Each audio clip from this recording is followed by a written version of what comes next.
Welcome. আজ আমরা class 11-এর খুব একটা ইম্পর্ট্যান্ট চ্যাপ্টার ভেক্টর নিয়ে আলোচনা করব। একদম ফার্স্ট জানতে হবে রাশি, ভৌত রাশি কত রকম বা কত প্রকারের। ভৌত রাশি তাহাদের মান এবং দিক এই অনুযায়ী দুরকম হয়। কি কি? একটা স্কেলার রাশি আর একটা ভেক্টর রাশি। স্কেলার কাদের বলবো? স্কেলার বলবো যে সমস্ত ভৌত রাশির কেবলমাত্র মান আছে, কোনো দিক বা অভিমুখ নেই, তাদের স্কেলার রাশি বলা হয়। মানে স্কেলার রাশি এমন রাশি যাদের শুধুমাত্র মান থাকবে, কোনো দিক থাকবে না। কিরকম?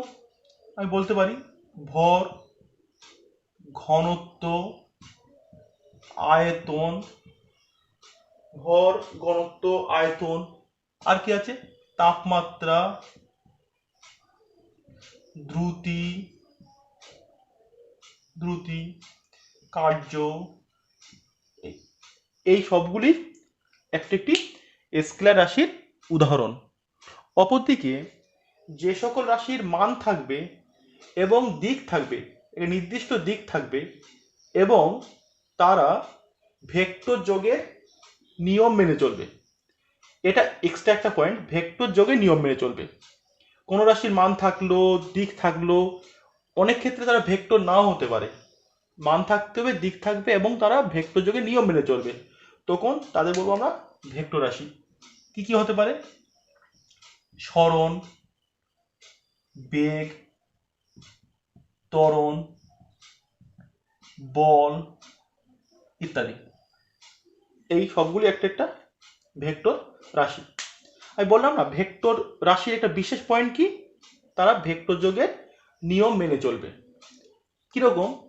তড়িৎ প্রবাহমাত্রা। তড়িৎ প্রবাহমাত্রা এমন একটি রাশি, তার কিন্তু নির্দিষ্ট মান থাকে এবং তার সঙ্গে নির্দিষ্ট একটা দিকও থাকে। তা সত্ত্বেও কিন্তু তড়িৎ প্রবাহমাত্রা ভেক্টর রাশির মধ্যে পড়ে না। এই জন্য পড়ে না, তড়িৎ প্রবাহমাত্রা কিন্তু ভেক্টর যোগে যে নিয়ম, সেই নিয়ম এই তড়িৎ প্রবাহমাত্রা মান্য করে না। এবারে আমরা কিভাবে কোনো একটা ভেক্টর বা স্কেলারকে প্রকাশ করব? তোমরা জানো সবাই যে একটা রেখাংশ ও এ, আমি বললাম এর দৈর্ঘ্য সাপোজ ও এ সমান 12 সেন্টিমিটার। ও এ ইজিক্যাল টু 12 সেন্টিমিটার, এর মানে ও থেকে এ পর্যন্ত রেখাংশের দৈর্ঘ্য 12 সেন্টিমিটার। এটা কিন্তু ও থেকে রেখাংশের একটা মান। কার মান? দূরত্বের মান, দৈর্ঘ্যের মান। এটা কিন্তু একটা মান, শুধুমাত্র মান। এটা কোন দিকে, পূব থেকে পশ্চিম দিকে বা উত্তর থেকে দক্ষিণ দিকে, কোনো নির্দিষ্ট দিক কিন্তু বলছি না বা চিত্রে দেখাচ্ছি না। এটা কিন্তু একটা স্কেলার। স্কেলার লেখার পদ্ধতি এটা দাগ, রেখাংশ। কিন্তু আমি যদি এটাকেই আমি যদি এরকম আঁকতাম, সেম এর তীর চিহ্ন বসিয়ে দিতাম, তাহলে এর কিন্তু এ লিখতে পারতাম। তখন ও এ মাথায় একটা তীর চিহ্ন দিলাম, মানে এটা কিন্তু ও থেকে এর দিকে, ও থেকে এর দিকে, এবং লিখলাম আমি যে এর মান, ও থেকে এর মান কত? 12 সেমি। অতএব আমি ও থেকে এর মানটা 12 সেমি বলছি, এবং দিকটাকে আমি তীর চিহ্ন দিয়ে দেখাচ্ছি ও থেকে এর দিকে, ও থেকে এর দিকে। যদি আমি তীর চিহ্ন উল্টে দিতাম, সাপোজ আমি এরকম আঁকলাম, এটা ও, এটা এ, তখন লিখতাম কি এ ও ভেক্টর বা ও এ ভেক্টর। অতএব মাথায় যে তীর চিহ্ন, সেটা সবসময় ওই ভেক্টরটা কোন দিক থেকে কোন অভিমুখী বা কোন দিক থেকে কোন দিকে যাচ্ছে, সবসময় সেটাকে প্রকাশ করবে। এইভাবে আমরা কোন একটা ভেক্টরকে লিখি। তাহলে খুব সিম্পলি কি মনে রাখবো? আমরা যে কোনো একটা ভেক্টরকে আমরা কোনো একটা এই মাথায় তীর চিহ্ন দিয়ে দেখাবো, মানে ও থেকে শুরু, এতে শেষ, এই রেখাংশ এটা। আমি যদি এটাকে যদি আমি ছোট হাতে এ ধরি, আমি এ ভেক্টর বলতে পারি। সেক্ষেত্রে ও ভেক্টর সমান এ ভেক্টর আমরা লিখতে পারি। এটা হলো কোনো একটা ভেক্টর তার প্রকাশ করার পদ্ধতি বা প্রকাশ করার উপায়। নেক্সট আমরা আসবো বিভিন্ন ধরনের ভেক্টরের ডেফিনেশন বা সংজ্ঞাতে। আমাদেরকে কিছু বিশেষ টাইপের ভেক্টর শিখতে হবে। একদম ফার্স্টে আমরা আসবো সমান ভেক্টর। সমান ভেক্টর ইংলিশটা কি? ইকুয়াল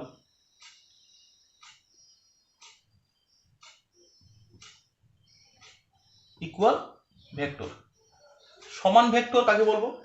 বলবো একই রাশির বা এক জাতীয় দুটি ভেক্টরের মান ও অভিমুখ উভয়ই একই হলে তাদের সমান ভেক্টর বলবে।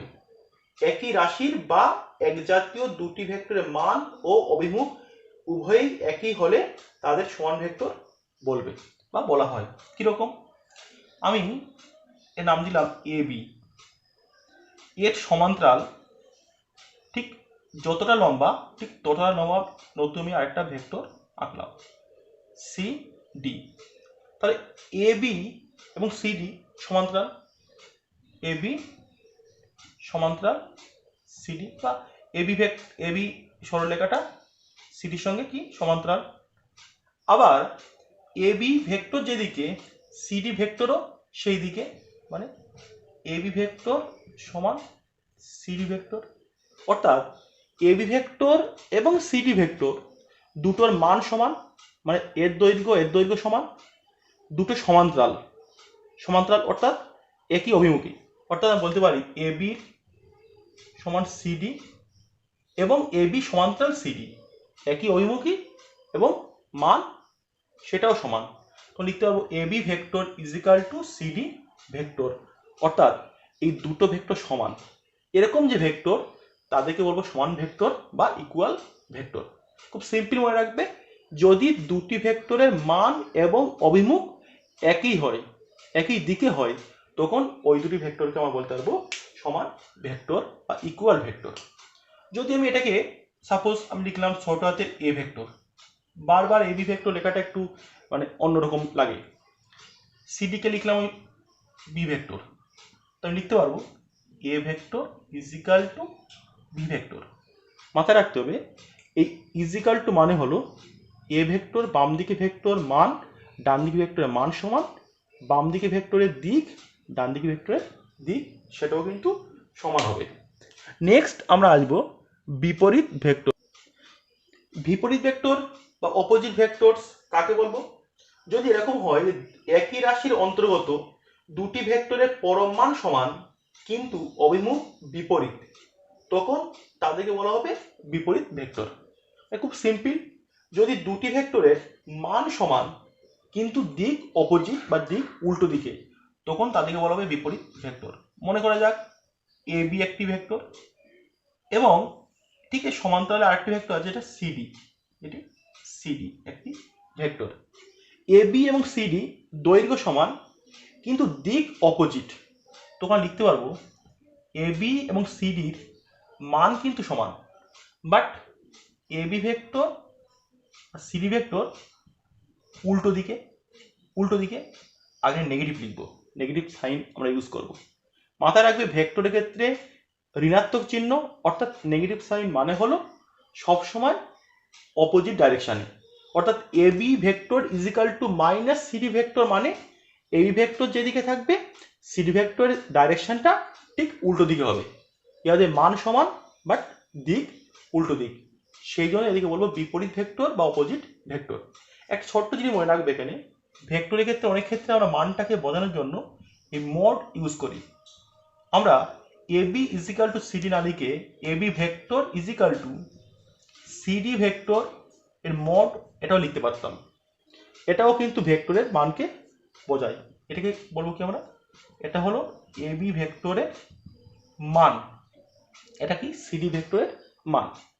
এ বি মাথায় ভেক্টর না থাকলে সেটা অবশ্যই মানকে বোঝায়, কিন্তু মাথায় এ ভেক্টর চিহ্ন না থাকলে অনেক সময় কনফিউজ হতে পারি এটা কার মান, এ বি একটা স্কেলার তার মান না শুধু এ বি একটা ভেক্টর তার মান। But A B vector mod দেওয়া মানে ওই কনফার্ম এ বি একটি ভেক্টর, এটা তার মানকে বোঝাচ্ছে, অর্থাৎ এটা এ বি ভেক্টরের মান। ওকে, আমরা যদি এটাকে আগের মতো নিয়মে একটাকে এ লিখি একটাকে বি লিখি, সাপোজ আমি এ লিখলাম এ ভেক্টর, এটাকে বি লিখলাম, লিখতে হবো A vector is equal to minus B vector, A vector is equal to minus. আসবো আমরা একরেখীয় ভেক্টর বা কলিনিয়ার ভেক্টরস কাকে বলবো। যদি এরকম হয় এমন কিছু ভেক্টর নিলাম যে ভেক্টরগুলো সবসময় একটা নির্দিষ্ট রেখায় অবস্থান করবে। Suppose O A vector, A থেকে এটা বি ভেক্টর, এটা সি ভেক্টর, বিসি ভেক্টর, এটা উল্টো করা আছে DC vector. O A vector এইদিকে, A B vector, BC vector, DC vector, এই চারটে ভেক্টর কিন্তু একটা কমন বৈশিষ্ট্য কি প্রত্যেকটা ভেক্টর একটা নির্দিষ্ট তলে অবস্থান করছে। এরকম যে ভেক্টর তাদেরকে আমরা বলবো একরেখীয় ভেক্টর বা কলিনিয়ার ভেক্টর, একরেখীয় ভেক্টর বা কলিনিয়ার ভেক্টর। নেক্সট একতলীয় ভেক্টর বা কোপ্লেনার ভেক্টরস কাকে বলবো। যদি এরকম হয় কতগুলি ভেক্টর একই সমতলে অবস্থিত, কতগুলি ভেক্টর একই সমতলে অবস্থিত, একটি ভেক্টর একটি ভেক্টর একটি একটি, A vector B vector C vector D vector, এই যে চারটে ভেক্টর কিন্তু এই হোয়াইট বোর্ডের তলের ওপর অবস্থিত। এরকম যে ভেক্টর তাদেরকে আমরা এক কথা বলবো একতলীয় ভেক্টর বা কোপ্লেনার ভেক্টর, একতলীয় ভেক্টর বা কোপ্লেনার ভেক্টর। নেক্সট আমরা আসবো সমবিন্দু ভেক্টর বা কো ইনিশিয়াল অথবা কনকারেন্ট ভেক্টর, কনকারেন্ট ভেক্টর, কো ইনিশিয়াল বা কনকারেন্ট বাংলায় সমবিন্দু ভেক্টর কাকে বলবো। যদি কতকগুলি ভেক্টরের আদি বিন্দু বা প্রাথমিক বিন্দু একই বিন্দু হয়, লক্ষ্য করো নাম দিচ্ছি O A vector, O B vector, O C vector, O D vector, এই চারটে ভেক্টরের ইনিশিয়াল যে পয়েন্ট আদি বিন্দু বা প্রাথমিক বিন্দু প্রত্যেকটা কিন্তু অবিন্দু। অতএব এই চারটে ভেক্টরকে আমরা এক কথায় বলতে পারবো সমবিন্দু ভেক্টর, সমবিন্দু ভেক্টর। নেক্সট আমরা আসবো একক ভেক্টর বা ইউনিট ভেক্টর। এটা খুব একটা ইম্পর্টেন্ট পার্ট আমাদের ভেক্টরের, একক ভেক্টর বা ইউনিট ভেক্টর। জিনিসটা কিরকম, খুব সিম্পল। যদি কোনো একটি ভেক্টরের মান এক হয় অর্থাৎ একক হয় তখন তাকে বলবো আমরা একক ভেক্টর, বা বলতে পারি কোনো নির্দিষ্ট দিকে যে ভেক্টরের পরম মান 1 বা 1 তাকে আমরা ওই অভিমুখে একক ভেক্টর বলতে পারি। জিনিসটা একটু অন্যভাবে বলা যায়। আমি একটা দাগ টানলাম এ থেকে বি, আমি এর নিচে আমি আরেকটা ভেক্টর আমি ডিনোট করলাম, একটা ভেক্টর ডিনোট করলাম। আমি বলছি কি এই ভেক্টরটাকে আমি বলবো সাপোজ এর মান 1, এর দৈর্ঘ্য 1, এবং আমি এই ভেক্টরকে ডিনোট করব এন ক্যাপ দিয়ে, এন টুপি দিয়ে। মাথায় রাখবে একক ভেক্টরকে লেখা হয় সবসময় মাথায় ক্যাপ দিয়ে, টুপি দিয়ে।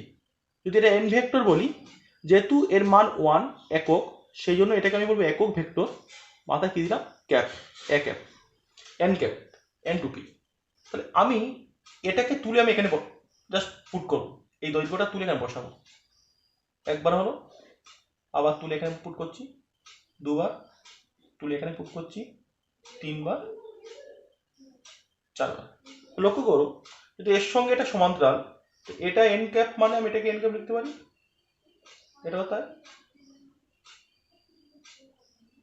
তাহলে আমি লিখতে পারবো এই এ বি ভেক্টর সমান কত 4 ইন্টু এন ক্যাপ। লক্ষ্য করো এই 4টা কোথা থেকে এসে, 4টা কিন্তু অ্যাকচুয়ালি হলো এই যে এ বি ভেক্টর ছিল তার মান কেন, যেহেতু এটা 1 1 1 1 1 4, অতএব আমি এই জায়গায় লিখতে পারবো এ বি ভেক্টর সমান mod of A B vector N cap, বা লিখতে পারবো N cap is equal to A B vector by mod of A B vector. এরকম সিম্পল একটা জিনিস ভাবো, অ্যাকচুয়ালি কি হচ্ছে যে একক ভেক্টর আমি এক্ষেত্রে এন কে লিখছি কি হবে, ভেক্টর বাই ভেক্টরের পরম মান। যে কোনো ভেক্টর ও সেই ভেক্টরের যে পরম মান, এই যে অনুপাত, তাকে বলবো ওই ভেক্টরের ওই মুখে একটা একক ভেক্টর। যদি এটা 5 হতো মানটা, 5 বসতো, এই ভেক্টর ইজিক্যাল টু 5 হতো, ব্যাপারটা এরকম।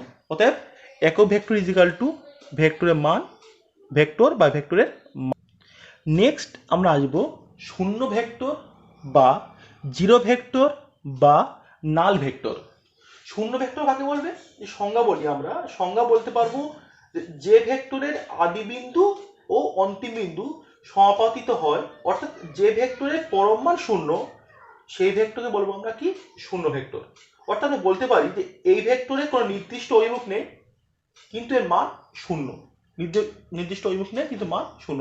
কোশ্চেন হলো শূন্য ভেক্টরটা কেন আমাদের দরকার, বা শূন্য ভেক্টরের কনসেপ্টটা আমাদের কি জন্য দরকার। এর খুব বড় একটা কারণ হলো, সাপোজ কোনো একটা ভেক্টর ইকুয়েশনে P vector minus Q vector is equal to আমরা শূন্য পেলাম, P vector minus Q vector is equal to আমরা কত পেলাম, শূন্য পেলাম, যদি পি ভেক্টর আর কিউ ভেক্টর সমান হয়ে থাকে। কিন্তু ভেক্টরের বিয়োগের ক্ষেত্রে কিন্তু পি ভেক্টর কিউ ভেক্টর বিয়োগ করলে শূন্য সবসময় হবে তাও না, শূন্য হতেও পারে, শূন্য নাও হতে পারে। লক্ষ্য করো এই ইকুয়েশনে বাম দিকে কি রাশি, ভেক্টর রাশি, ডান দিকে কি রাশি, স্কেলার, কোনো তীর চিহ্ন দেওয়া নেই। অর্থাৎ দুটো ভেক্টর বিয়োগ করে আমরা পাচ্ছি কি, আমরা পাচ্ছি একটা স্কেলার। এটি কিন্তু ইকুয়েশন মানে সঠিক নয়, যে কোনো ইজিক্যাল টু মানে বাম দিকে রাশি ডান দিকে রাশি সমান হবে, অর্থাৎ এইদিকে ভেক্টর এইদিকে স্কেলার, এটা ঠিক সমানভাবে ওই নিয়মগুলো পালিত হচ্ছে না। সেই জন্য আমরা এটাকে একটা ভেক্টর দিয়ে ডিনোট করবো। অর্থাৎ একে বলবো আমরা কি বলবো, এদিকে শূন্য ভেক্টর বা নাল ভেক্টর। সেক্ষেত্রে P vector minus Q vector is equal to zero vector, সেক্ষেত্রে কিন্তু ভেক্টরের কনসেপ্টটা পালিত হচ্ছে। তাহলে P vector minus Q vector শূন্য কখন হতে পারে, কখন হতে পারে ভেবে দেখো, যদি P vector is equal to Q vector হয়, তার মানে এই পি, সাপোজ এটা পি ভেক্টর নিলাম ইজিক্যাল টু কিউ ভেক্টর, মানটা সমান, তাহলে একই মান বাট নেগেটিভ উল্টো দিকে আসবে, আবার উল্টো করে ফিরে আসলাম আমি এই দিকটা কিউ ভেক্টর, তাহলে পি ভেক্টর মাইনাস উল্টো দিকে কিউ ভেক্টর, কোথায় চলে আসলাম, আবার যেখান থেকে স্টার্ট করেছিলাম ঠিক সেখানেই চলে আসলাম। অর্থাৎ বলতে পারি এই যে ভেক্টরটা, যে ভেক্টরের প্রাথমিক বিন্দু ও অন্তিম বিন্দু একই বিন্দু, তাকে বলবো আমরা শূন্য ভেক্টর বা নাল ভেক্টর। এই শূন্য ভেক্টরের দুটি ইম্পর্টেন্ট প্রপার্টি আছে, কি কি, একটা জিরো ভেক্টর বা শূন্য ভেক্টর প্লাস যে কোনো ভেক্টর ইজিক্যাল টু কি হবে, ওই ভেক্টর, এটা 1 নম্বর প্রপার্টি। আর 2 নম্বর প্রপার্টি, শূন্য ভেক্টর কি হবে, যে কোনো একটা কনস্ট্যান্টের সঙ্গে গুণ করলে সবসময় কি হবে, সেটা শূন্য ভেক্টর আমরা পাবো। এই দুটি, এছাড়াও কিন্তু আরো একটি প্রপার্টি আমরা উল্লেখ করতে পারি গুণের ক্ষেত্রে, যে যে কোনো একটা ভেক্টর তার সঙ্গে যদি শূন্য ভেক্টর আমরা গুণ করি, সেক্ষেত্রে কিন্তু আমরা শূন্য ভেক্টর বা নাল ভেক্টরই আমরা পাবো। নেক্সট আমরা আসবো ত্রিমাত্রিক ভেক্টর বা 3 ডাইমেনশনাল ভেক্টর। কাকে বলবো, ত্রিমাত্রিক দেশে অবস্থিত ভেক্টরকে বলবো ত্রিমাত্রিক ভেক্টর। কিরকম, মনে করা যাক এটি এক্স অক্ষ, এটি ওয়াই অক্ষ, জেড অক্ষ। এই ত্রিমাত্রিক তলে বা ত্রিমাত্রিক নির্দেশ তন্ত্রে আমরা কোনো একটি ভেক্টর নিচ্ছি, একটি ভেক্টর, এই ভেক্টরটি ত্রিমাত্রিক নির্দেশ তন্ত্রে অবস্থিত, ত্রিমাত্রিক তলে অবস্থিত, সেক্ষেত্রে আমরা ইহাকে বলবো ত্রিমাত্রিক ভেক্টর, ত্রিমাত্রিক ভেক্টর বা 3 ডাইমেনশনাল। নেক্সট আমরা আসবো অবস্থান ভেক্টর বা পজিশন ভেক্টর। কাকে বলবো, কোনো নির্দেশ তন্ত্রে যদি আমরা মূল বিন্দু সাপেক্ষে কোনো বিন্দুর অবস্থান প্রকাশ করতে পারি, তাহলে ওই উহা যে ভেক্টরের সাহায্যে প্রকাশ করব তাকে বলবো আমরা অবস্থান ভেক্টর। মানে কোনো নির্দেশ তন্ত্রে আমরা কোনো একটা বিন্দুর অবস্থান যদি মূল বিন্দু সাপেক্ষে কোনো ভেক্টর দিয়ে প্রকাশ করতে পারি, তাহলে তাকে বলবো আমরা অবস্থান ভেক্টর। কিরকম, মনে করা যাক একটি নির্দেশ তন্ত্র, ত্রিমাত্রিক নির্দেশতন্ত্র, এখানে একটি বিন্দু আছে পি বিন্দু, এর স্থানাঙ্ক এক্স কমা ওয়াই কমা জেড, ইয়াকে আমি একটি ভেক্টর দিয়ে প্রকাশ করছি আর ভেক্টর। তাহলে কি আর ভেক্টরটা কত হয় পরে শিখবে, পরে আমি এটা আলাদা একটা ভিডিও নেক্সট পর্বে বলবো। X into I cap, Y into J cap, Z into K cap. এই আর ভেক্টর ইয়াকে বলা হবে অবস্থান ভেক্টর বা পজিশন ভেক্টর বা দিক নির্দেশক ভেক্টর। এই আর ভেক্টরের মান হবে root over x square plus y square plus z square. ইয়াকেই বলবো আমরা অবস্থান ভেক্টর বা দিক নির্দেশক। নেক্সট আমরা আসবো ভেক্টরের খুব একটা ইম্পর্টেন্ট পার্টে, ভেক্টরের যোগ। এই ভেক্টরের যোগ নিয়ে সমস্ত বইতে আমাদের সাধারণত 3টে সূত্র শিখতে হয়: ত্রিভুজ সূত্র, সামন্ত্রিক সূত্র এবং বহুভুজ সূত্র।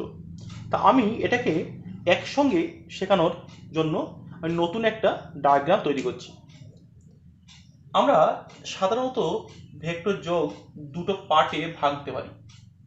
একটি হতে পারে দুটি ভেক্টরের জন্য একটা যোগ হতে পারে, আর একটা হতে পারে দুইয়ের বেশি দুটি ভেক্টরের জন্য, আরেকটা হতে পারে দুইয়ের বেশি ভেক্টরের জন্য, দুইয়ের অধিক যে ভেক্টর তাহাদের জন্য। দুটি ভেক্টরের জন্য যে যোগ, এটাকে আমরা দুটো সূত্র দিয়ে আবার বলতে পারি। কি কি? একটি হলো ত্রিভুজ সূত্র, একটি হলো সামন্তরিক সূত্র। এটা আমরা একটা সূত্রই বলবো বহুভুজ সূত্র। তো লক্ষ্য করো, ভেক্টর যোগকে আমরা দুটো পার্টে ভাঙলাম, দুটি ভেক্টরের জন্য, দুইয়ের অধিক ভেক্টরের জন্য। দুটি ভেক্টরের জন্য দুটো পার্টে ত্রিভুজ সূত্র, সামন্ত্রিক সূত্র, আর ওটাকে আমরা ভাঙবো শুধুমাত্র একটাই বহুভুজ সূত্র। এখন ত্রিভুজ সূত্র কি জিনিস দেখো, অ্যাকচুয়ালি দুটো ভেক্টরকে যোগ করতে আমাকে, বুঝবে, দুটো ভেক্টরকে আমাকে উদ্দেশ্য যোগ করা। সাপোজ আমি বললাম, হাতে লেখা কিন্তু খুব ভালো হচ্ছে না, একটা ভেক্টর এ ভেক্টর, আর বললাম একটা ভেক্টর বি ভেক্টর। আমি এই দুটি ভেক্টরকে যোগ করব, এই দুটো ভেক্টর লক্ষ্য করো, একবার যোগ করব ত্রিভুজ সূত্র অনুযায়ী, একবার সামন্ত্রিক সূত্র অনুযায়ী। এই দুটো ভেক্টর আমি বহু সূত্র এখানে অ্যাপ্লাই করতে পারবো না, কারণ দুটি ভেক্টরের জন্য ত্রিভুজ সূত্র বা সামন্ত্রিক সূত্র কাজে লাগবে। এখন কি করে করতে পারি লক্ষ্য করো, আমি ঠিক এই ভেক্টরটাকে এইভাবে যেদিকে আছে সেই দিক এবং যে মানে আছে সেই মানে আমি ঠিক একদম হুবাহু এখানে অঙ্কন করলাম। কি দাঁড়ালো, এর সঙ্গে এটা সমান্তরাল একই দিকে, অর্থাৎ বলতে পারি এটা ইকুয়াল ভেক্টর বা সমান ভেক্টর। এটা এ ভেক্টর হলে এটা অবভিয়াসলি এ ভেক্টরই হবে। ঠিক একইভাবে বি ভেক্টরটাকে যেদিকে আছে সেই দিক রেখে, একই ডিস্টেন্স একই দৈর্ঘ্য রেখে আমি ঠিক এটাকে জাস্ট এনে আমি এখানে বসিয়ে দেবো। কোথায়? এ ভেক্টরের শেষ বিন্দুতে বা অন্তিম বিন্দুতে। তো কি দাঁড়ালো, এটা এ ভেক্টর, এটা বি ভেক্টর। লক্ষ্য করো, এই দুটো কিন্তু এই দুটি ভেক্টরের মান এবং দিক দুটোকেই প্রকাশ করছে। তাহলে আমি যদি ত্রিভুজ আঁকতে চাই, কি করতে হবে আমাকে? এই দুটো বিন্দুকে আমাকে কানেক্ট করতে হবে। ওকে, তাহলে এটা মূল বিন্দু ছিল, এটা অন্তিম বিন্দু ছিল, নাম দিচ্ছি ও এ বি। তাহলে এটা যে উল্টো করে আমি নিই ভেক্টরটাকে, উল্টো নিলাম, আমি বলছি এটাকে বলছি সি ভেক্টর। তাহলে ত্রিভুজ সূত্র কি বলছে? A vector plus B vector সমান সি ভেক্টর হবে। A vector plus B vector সমান সি ভেক্টর হবে। ইহাই হলো ত্রিভুজ সূত্রের গাণিতিক রূপ। আর পুরো ঘটনাটা আমরা ভাষা দিয়ে, ল্যাঙ্গুয়েজ দিয়ে বলার চেষ্টা করব। লক্ষ্য করো, যদি কোনো ত্রিভুজের ক্রমানুসারে গৃহীত, মানে কি ক্রমানুসারে, মানে এই একটি বাহু ঠিক শেষ করে এখান থেকে আরেকটি বাহু শুরু হবে। যদি কোনো ত্রিভুজে ক্রমানুসারে গৃহীত দুটি বাহু কোনো দুটি ভেক্টরের মান এবং দিককে প্রকাশ করে, তাহলে ওই ত্রিভুজের বিপরীত ক্রমে গৃহীত, উল্টো করে বিপরীত ক্রমে গৃহীত অন্তিম বাহুটি বা তৃতীয় বাহুটি উক্ত ভেক্টর দ্বয়ের যোগফল বা লব্ধি, যোগফল লব্ধি একই কথা, যোগফল বা লব্ধিকে প্রকাশ করবে বা যোগফল বা লব্ধির মান ও দিককে নির্দেশ করবে। এর পুরোটাকে আমি একসঙ্গে বলছি। যদি কোনো ত্রিভুজের ক্রমানুসারে গৃহীত দুটি ভেক্টর, দুটি বাহু দুটি ভেক্টরের মান ও দিককে সূচিত করে, তাহলে ওই ত্রিভুজের বিপরীত ক্রমে গৃহীত অন্তিম বাহুটি উক্ত ভেক্টর দ্বয়ের লব্ধির মান ও দিককে সূচিত করবে। ইয়ে হলো ত্রিভুজ সূত্র। নেক্সট আমরা সামন্ত্রিক সূত্রের সাহায্যে এ এবং বি কে যোগ করার চেষ্টা করব। একদম সেম একইভাবে কি করব, এটাকে তুলে আমরা জাস্ট এখানে রাখবো এ ভেক্টর, বিটাকে তুলে আমরা ঠিক একইভাবে রাখবো, একই দিকে রাখবো বি ভেক্টর। লক্ষ্য করো ত্রিভুজ সূত্র সামন্ত্রিক সূত্রের বেসিক পার্থক্য, ত্রিভুজ সূত্রে যেখানে প্রথম ভেক্টর শেষ হয়েছিল সেখান থেকে কিন্তু দ্বিতীয় ভেক্টরটা শুরু হচ্ছে। সামন্ত্রিক সূত্রের ক্ষেত্রে কি হচ্ছে, দুটো ভেক্টর একই বিন্দু থেকে শুরু হচ্ছে, কি হচ্ছে দুটি ভেক্টর একই বিন্দুতে করা শুরু হচ্ছে। আমি আমার ভাষায় বলি, ত্রিভুজ সূত্রর একটা পরিমার্জিত রূপ হলো সামন্ত্রিক সূত্র। পরিমার্জিত রূপ একই টাইপের, বাট একটু পরিমার্জন করা হয়েছে। তো এক্ষেত্রে আমরা এই দুটো ভেক্টর এদেরকে নিয়ে একটা সামন্ত্রিক অঙ্কন করি। এটা সামন্ত্রিক হবে, এটা সামন্ত্রিক হবে, একটু দেখে গেল এই সামন্ত্রিক নাম দিই ও এ বি সি। তাহলে এই সামুদ্রিকের কর্ণ কোনটা হবে, কর্ণ হবে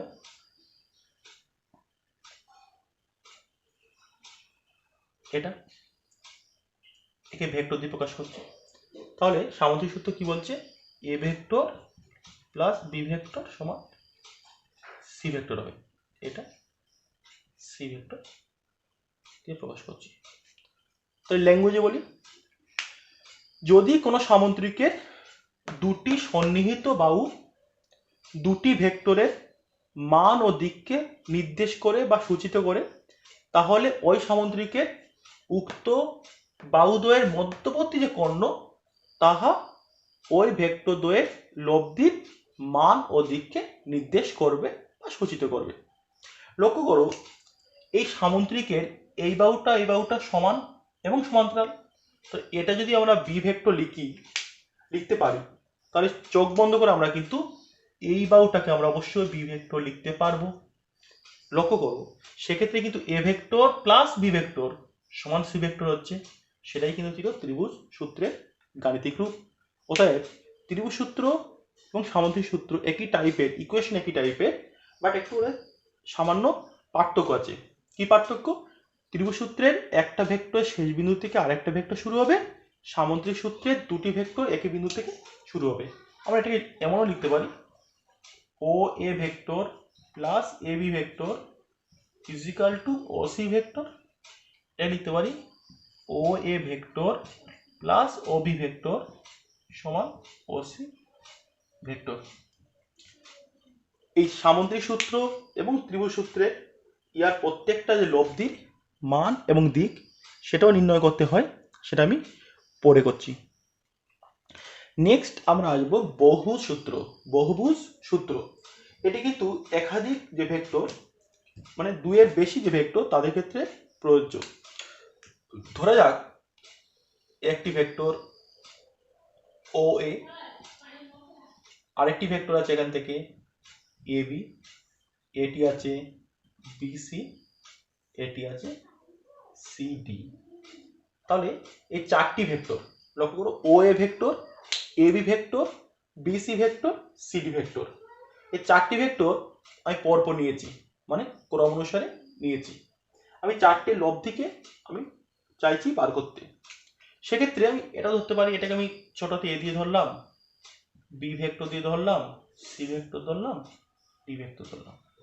তো বহুভুজ কি বলছে, বহুভুজ সূত্র বলছে এটা একটা বহুভুজ কখন হতো, যদি আমি এটাকে কানেক্ট করতাম।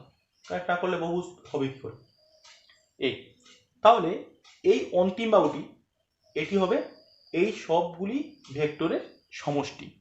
অর্থাৎ আমি লিখতে পারবো A vector plus B vector plus C vector D vector সমান এই লব্ধি, আমি আর ভেক্টর দিই আর ভেক্টর। ল্যাঙ্গুয়েজে কি বলবো, যদি কোনো একটি বহুভুজের ক্রমানুসারে গৃহীত বাহুগুলি কতগুলি ভেক্টরের দিক এবং মানকে প্রকাশ করে, তাহলে ওই বহুভুজের বিপরীত ক্রমে গৃহীত অন্তিম বাহুটি উক্ত ভেক্টরগুলির লব্ধির মান ও দিককে নির্দেশ করবে। আমি এবারে এই যে সূত্র, বহুভুজ সূত্র, এটা কিন্তু ত্রিভুজ সূত্র থেকে এটি প্রমাণ করা সম্ভব বা প্রমাণ করা যায়। কিভাবে বহুভুজ সূত্র ত্রিভুজ সূত্র থেকে প্রমাণ করা যায় সেটা আমি পাশে করছি।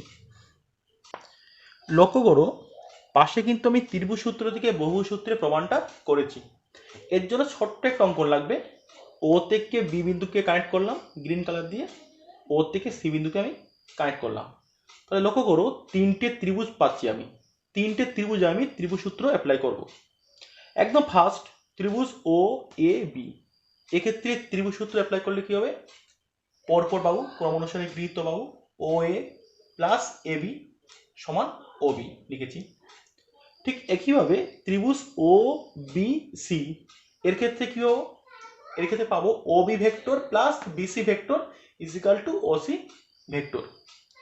নেক্সট একইভাবে ও সি ডি থেকে পাবো O C vector plus CD vector is equal to O D vector. লক্ষ্য করো, এক নম্বর ইকুয়েশন থেকে এই যে আমি ও বি ভেক্টরের মান পেয়েছি, এটাকে আমি নেক্সট এই ও বি ভেক্টর এখানে পুট করে দিচ্ছি। এখান থেকে পেয়েছি ওসি ভেক্টর, এটা নেক্সট আমি এই ওসি ভেক্টর এই জায়গাটায় পুট করে দিচ্ছি। দিয়ে আমি পাচ্ছি কি A vector plus B vector plus C vector plus D vector is equal to R vector. অর্থাৎ কোন একটা বহুভুজের ক্রমানুসারে গৃহীত বাহুগুলির ভেক্টর সমষ্টি উহার বিপরীত ক্রমে গৃহীত অন্তিম বাহুটির সঙ্গে সমান, অন্তিম বাহুটি ভেক্টরের সঙ্গে সমান। ইহাই কিন্তু তোমার বহুভুজ সূত্র। নেক্সট, ভেক্টর যোগের কিছু বিশেষ নিয়ম আমাদের জানতে হয়। তিনটে নিয়ম ভেক্টর যোগের ক্ষেত্রে থাকে। এক নম্বর বিনিময় নিয়ম, দু নম্বর সংযোগ নিয়ম, তিন নম্বর বন্টন নিয়ম। বিনিময় নিয়মটি কি, এই যে ল্যাঙ্গুয়েজ ভাষা দিয়ে বলি, কি বলতে পারবো, দুটি ভেক্টর রাশির যোগের ক্ষেত্রে তাদের অবস্থান বিনিময় করা হলে যোগফলের মান অপরিবর্তিত থাকে। অর্থাৎ যদি পি ভেক্টরের সঙ্গে কিউ ভেক্টর যোগ করি, যা হবে, আমি যদি কিউটাকে আগে লিখি, অবস্থান পাল্টে নিই, Q vector plus P vector, তার মানও কিন্তু তাই হবে বা তাই হয়। আমি একটু ব্যাপারটা দেখাই প্রমাণ করে। সাপোজ আমি বললাম এটি, সাপোজ এটি পি ভেক্টর, এটি কিউ ভেক্টর। ওকে, আমি একটা সামুদ্রিক অঙ্কন করলাম, এটা দিয়ে এটা সামুদ্রিক পি ভেক্টর কিউ ভেক্টর দিয়ে সামুদ্রিক আমি অঙ্কন করলাম। লক্ষ্য করো, এই লব্ধি কত হবে, লব্ধি এই কর্ণ সামুদ্রিক সূত্র থেকে পাবো। আমি বললাম এটা হবে কত, আমি বললাম সাপোজ আর ভেক্টর। তাহলে এটা কিউ ভেক্টর, মানে এটাও কিউ ভেক্টর হবে, এটা কি হবে কিউ ভেক্টর। এটা পি ভেক্টর, মানে এটা কি হবে, এটাও পি ভেক্টর হবে। এটার সঙ্গে এটা সমান ভেক্টর, এটার সঙ্গে এটা সমান ভেক্টর। লক্ষ্য করো, আমি যদি এই ত্রিভুজটা নিই, কি হবে, এর ক্ষেত্রে এটা পি ভেক্টর প্লাস এদিকে এটা Q vector is equal to R vector. আর আমি যদি উপরে ত্রিভুজটা কনসিডার করতাম, কি হতো, এটা আগে আছে Q vector plus P vector is equal to R vector. তাহলে লক্ষ্য করো, প্রথম ক্ষেত্রে P vector plus Q vector is equal to R vector, দ্বিতীয় ক্ষেত্রে Q vector plus P vector is equal to R vector. কি লিখতে পারবো? আর লিখতে পারবো P vector plus Q vector is equal to Q vector plus P vector. এটাই হলো ভেক্টরের বিনিময় নিয়ম। নেক্সট আমরা আসবো সংযোগ নিয়ম। সংযোগ নিয়ম কি বলছে ভাষাটা? তিন বা ততোধিক ভেক্টরকে তাদের অবস্থানের বিচারে যে ক্রমাঙ্কেই যোগ করা হোক না কেন যোগফলের মান সর্বদা অপরিবর্তিত থাকবে। মানে P vector plus Q vector এই দুটো আগে যোগ করলাম, তার সঙ্গে আমি এস ভেক্টর যোগ করলাম, যা পাবো ওই পি ভেক্টর তার সঙ্গে কিউ ভেক্টর এস ভেক্টর যোগ করে তার যোগফলকে যোগ করি, আমি সেক্ষেত্রেও কিন্তু একই মান পাবো। বা আমি এটাও করতে পারি, আমি কি করতে পারি, P vector plus S vector যোগ করতে পারি, তার সঙ্গে আমি কিউ ভেক্টরও যোগ করতে পারি, সেটাও কিন্তু আমি একই মান পাবো, সেটাও একই মান পাবো। এখন কি হয় জিনিসটা প্রমাণ করব বা দেখবো, দেখি লক্ষ্য করো। P vector suppose Q vector S vector, এটা আমি ছোট করে S vector P Q S, এটা লব্ধি। লক্ষ্য করো, যদি প্রথমে বহুসূত্র কি বলছে, P vector plus Q vector plus S vector equal to এটা আর ভেক্টর হবে। ওকে, লক্ষ্য করো, আমি প্রথমে করলাম কিন্তু এই দুটো কানেক্ট করলাম ব্ল্যাক কালার দিয়ে একটা ভেক্টর ভেক্টর, তাহলে এই ত্রিভুজ থেকে কি হবে, কি হবে P vector plus Q vector, এটা কি হবে P vector plus Q vector, মানে এটা P vector plus Q vector. এই ত্রিভুজটা কি পাবো, পাবো P vector plus Q vector plus S vector is equal to R vector, R vector.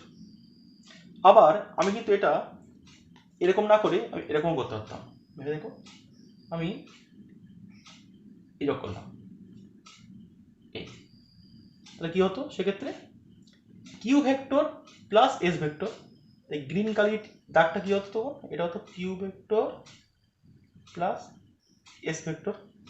তখন লক্ষ্য করো এই যে ট্রায়াঙ্গেল কি পাবো, P vector plus Q vector plus S vector is equal to R vector, পাবো P vector plus Q vector plus S vector is equal to R vector. তাহলে কি পাচ্ছি, আমি তো পাবো P vector plus Q vector plus S vector is equal to P vector plus bracket দিয়ে Q vector plus S vector. এটাই কিন্তু সংযোগ নিয়ম নামে অভিহিত। নেক্সট আমরা আসবো বন্টন নিয়ম। যে কোনো দুটি সমজাতীয় ভেক্টর পি ভেক্টর এবং কিউ ভেক্টরের যোগের ক্ষেত্রে বন্টন নিয়ম অনুযায়ী N P vector plus Q vector ব্র্যাকেটের মধ্যে is equal to N P vector plus N Q vector হবে, যেখানে এন হলো একটি স্কেলার রাশি। এটা খুব সিম্পল, সাপোজ 5 দিয়ে P vector plus Q vector, 5 P vector plus 5 Q vector এরকমই হয়। নেক্সট পর্বে আমি ভেক্টর যোগের ত্রিভুজসূত্র ও সামুদ্রিক সূত্রের প্রত্যেকটা মান ও তাদের দিক কি হবে সেই নিয়ে এবং ভেক্টর বিভাজন নিয়ে আমি আলোচনা করব। আজকে এই পর্যন্ত, প্রত্যেককে ধন্যবাদ।